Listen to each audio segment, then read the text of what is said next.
The Agenda with Michael Knight on News Radio 560 KPQ and KPQ.com. It's 1:36 in the afternoon. The show's called The Agenda. This is News Radio 560 KPQ. My special guest is Randy Smith, both a candidate and the incumbent for the PUD Commissioner position number 2, and a man who has come by to explain the works of the PUD many times in the past. Randy, welcome to the show again. Good to see you. Great to be here. Thanks for inviting me. You are both a servant of the people, working for the public utility district, and then every once in a while you have to stand for re-election. So that is correct. That turns you into a bit of a politician, but I guess not really. Well, we're nonpartisan, and we like to keep it that way. But you still have to stand for... Absolutely. And the first thing I want to say is to the public out there is thank you for the opportunity I've had for the last 12 years to serve as your commissioner. It's been a humbling and very gratifying experience. You guys had a rough start, but you turned things around, didn't you, 12 years ago? 12 years ago, we were in a very different place than we are today, and I like to think that not me individually, but we collectively as a commission made a difference in helping our utility to set a new course, to set a new tone at the top, to help guide the management. We've had good management people all the way through, but the tone that we set as a commission, I think, really does make a difference in how the utility performs. And I know when you first took office, you had your hands full. Did you know you were going to be able to fix it, or you were just determined to do it? I think we believed we could. We really did. We had, very soon after I came on, we were over $1 billion in debt, and we've reduced that debt now by over $500 million. We've done that without any rate increases in the last 6 years. We had a couple of small rate increases early on, but we've kept the lights on. I think we've really been engaging the public at a much higher level than ever happened in the last 20 or 30 years. Our strategic planning process of a couple of years ago involved literally thousands of residents of Chelan County, and I think that was a real powerful process to get the public really engaged with what we're doing as a utility, and I think that's real valuable. And just keeping the lights on is not as easy as it sounds. No, it's not. There's a lot of power. How many users have increased since the 12 years you've been serving? I don't know how many increased. Not a lot. We're at pushing 50,000 meters at this moment in time, and we go up less than 2% a year, generally speaking, in terms of overall usage. But our usage is going up. I mean, we've all talked in the last couple of years about the pressure that's on us for the Bitcoin usage, which would really elevate our use.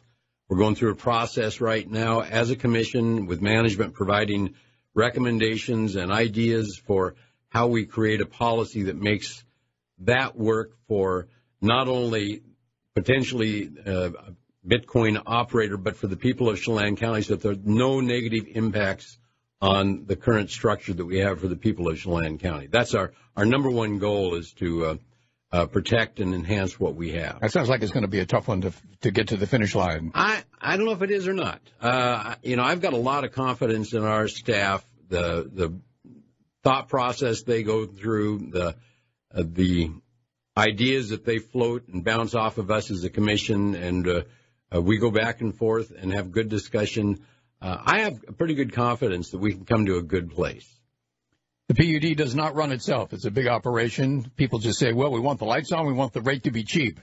And what else? Nothing else. That's all we want. But that alone is such a big load that people probably can't imagine the magnitude. It is a big load, and a lot goes into the decision-making process that gets us to those decisions.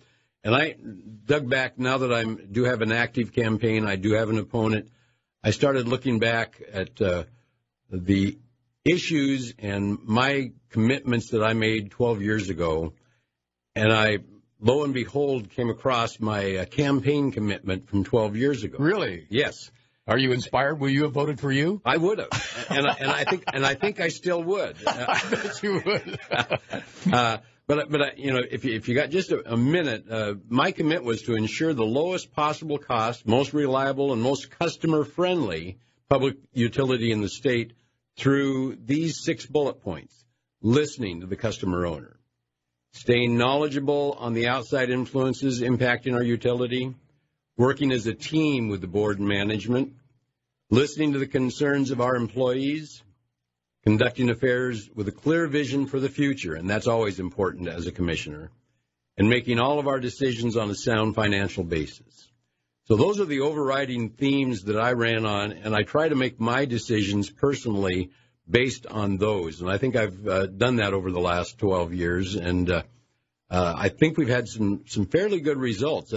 The feedback that I get from people today is the utility's in a much better place than it was 10 or 12 years ago, and stay the course. Keep going the direction that you're going. Some executives have a hard time listening, but that's something that you have first on your list. Listen to what they want, listen to what they say, listen to what they don't like.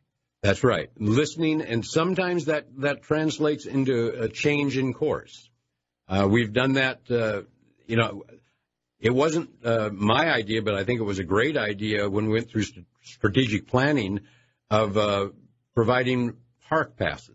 It's something that is not terribly expensive. It hadn't crossed my radar screen. That came from the public, and it's wildly popular. They love them. Yeah, they do. They really do. I've always been a real advocate for the continued rational expansion of our fiber optics program. We went through some bumps. We had to hold up for a while.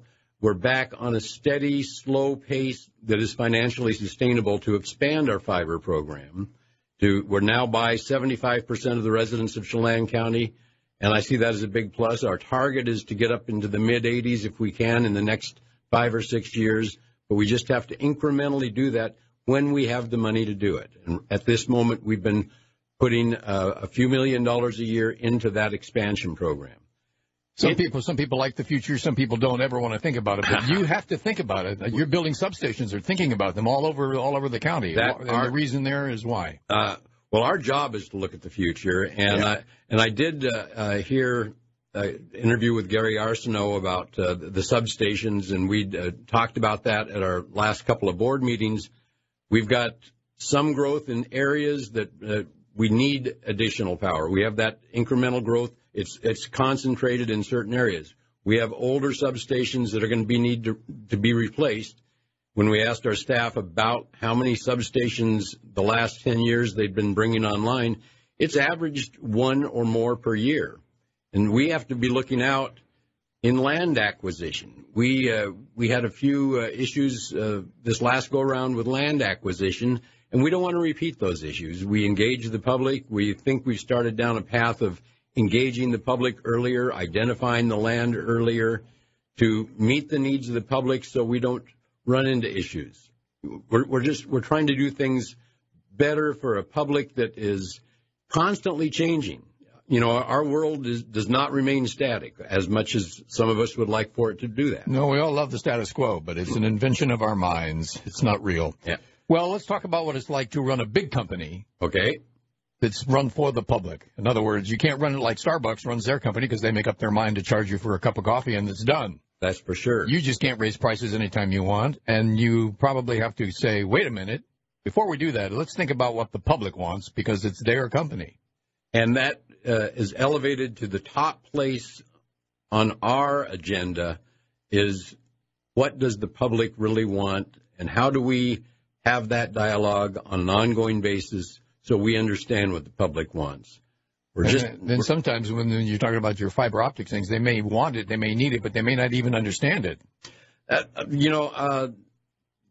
don't need to understand it, I don't think. If they want it, the obligation is on us to be able to sit down and talk about what we can and can't do from a financial sense.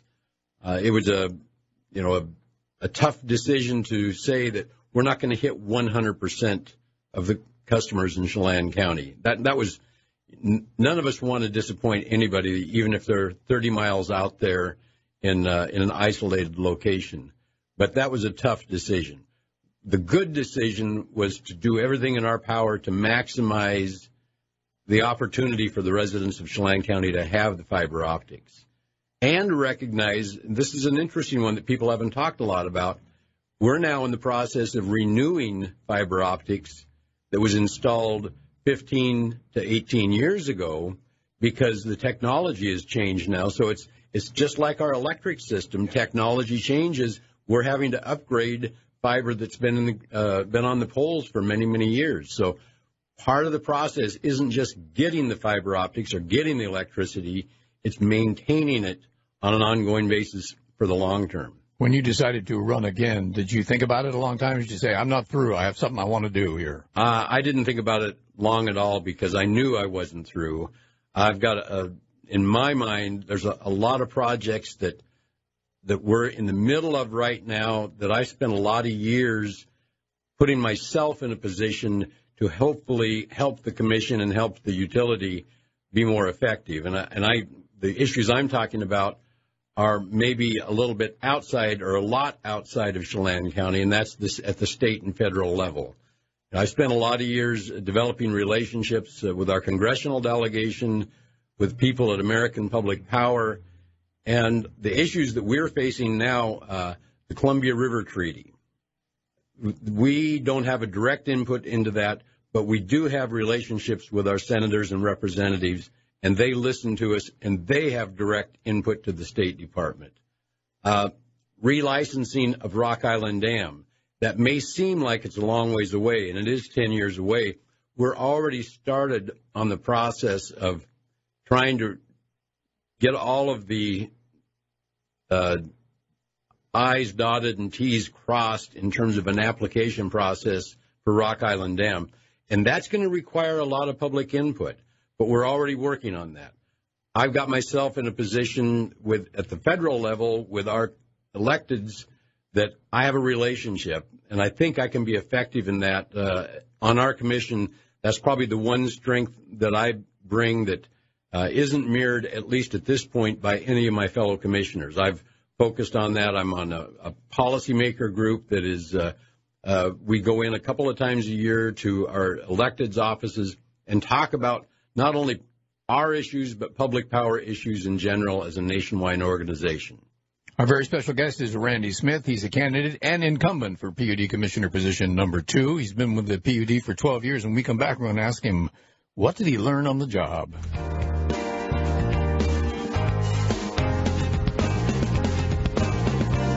The Agenda with Michael Knight on News Radio 560 KPQ and KPQ.com. 1:50 on a beautiful afternoon here in Wenatchee. Michael Knight, your host. News Radio 560 KPQ, the place. And the show is called The Agenda. Our special guest this afternoon is Randy Smith. He's both a candidate and your incumbent for the PUD Commissioner position number 2. He's held that seat for 12 years. When you sat down in that seat for the first time, Randy, 12 years ago, what was waiting for you? What were you just about to learn?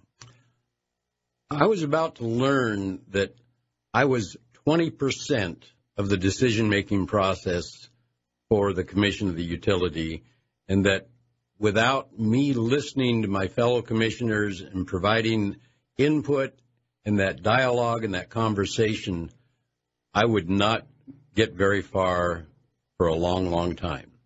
You got to get along to get along. Yeah, you got to get along, but you've got to learn how to disagree in a good fashion where you can have an additional conversation on the next item.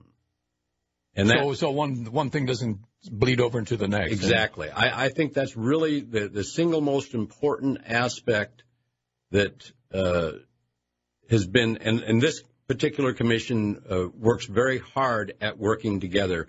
We very seldom 100% agree on anything. That's just human nature, isn't it? That is human nature. We're all individuals.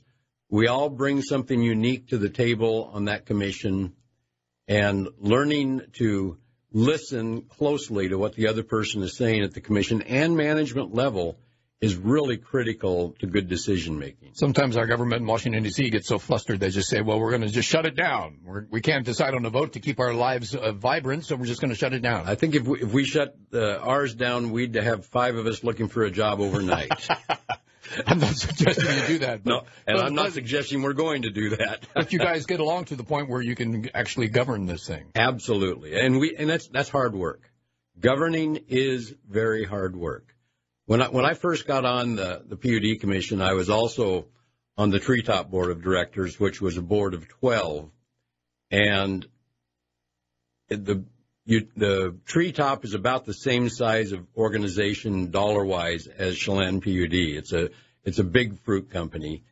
And we had our good days and we had our bad days there. So I had the ability and the learning curve on two boards at the same time, and I was able to look at both entities and see what was working in one and maybe wasn't working as well in the other, and bring that knowledge to the table.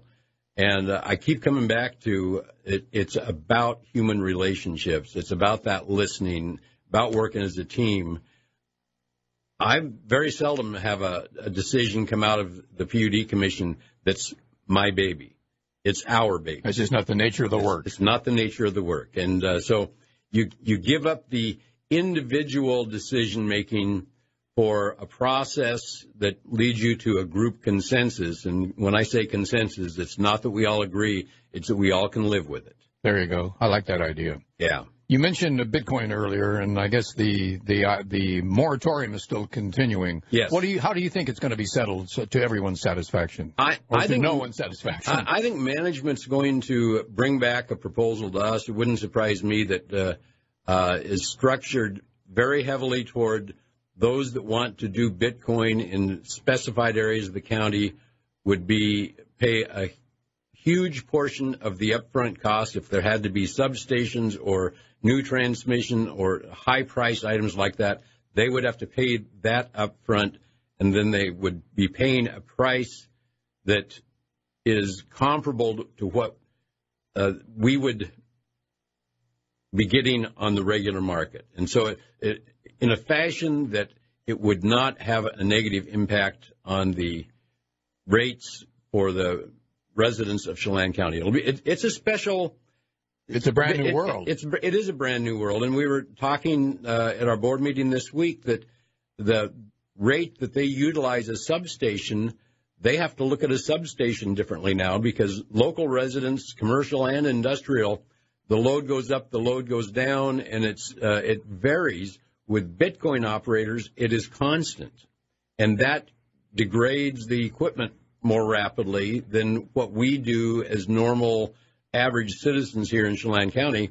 Therefore, you have to maybe even build a different type of substation. I wonder if that's coming. Yeah. We don't know yet, but I think management, I've got a great amount of confidence in the quality of people that are working on this problem.